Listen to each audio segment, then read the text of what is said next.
Ahoy there, Legion! Got another Warframe requested video for you. Today, Ms. Co asks, how the heck do you get neural sensors? Great question. While most other rare materials drop from multiple planets, neural sensors are landlocked to Jupiter, which kind of limits your options a wee bit. Bad news, it's controlled by those bloody Corpus devils. Good news, you get to kill them. Just go there with your dual chainsaws, yank on the cord, and jam it right into their ribcage.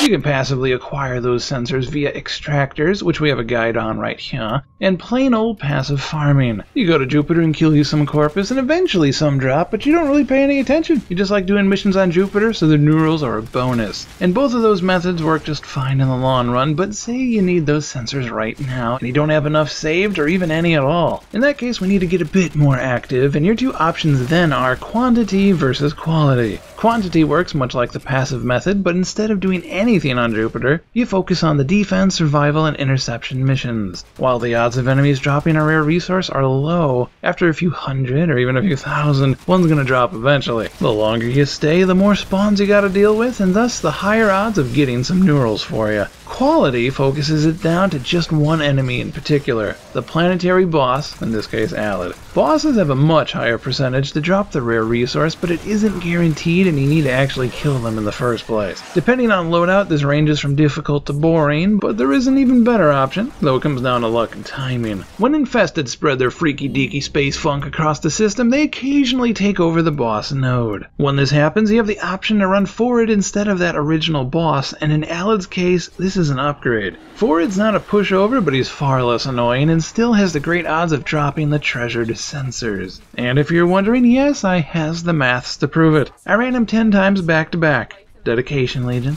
I has it. Of those 10, I was awarded neural sensors 5 times for a total of 6 collected. That's technically better than 50-50 odds, and the runs are quite painless compared to Mayor Alid of Stunlock City. Of course, this will work with Forward on any planet, so feel free to reproduce this as necessary, but as far as neural sensors go, Forward wins by a landslide when he's available. So there's your options, Legion. If Forward is up, run him. If not, run Alid. If you're bored of that, run some endless missions on Jupiter, Dark Sector or otherwise. For the record, the boss of Europa can now drop them as well. But the odds seem pretty low and it can prove fairly difficult unless you have a strong loadout, so I'd ignore that one for the time being. If this guide armed you with the knowledge on how to find them easily, if its limited availability was beating you sensorless, we'd be honored if you like, favorite, and share this video with your fellow Tenno. We always appreciate it when he does. If you want to be even more awesome, be sure to subscribe and join the ever-increasingly mighty Legion. It'll keep you up to date on both Warframe stuffs as well as our other zany content every Monday, Wednesday, and Friday. As always, if you have any questions or suggestions, feel free to leave a comment below. Thank you for watching and catch you next time, Legion.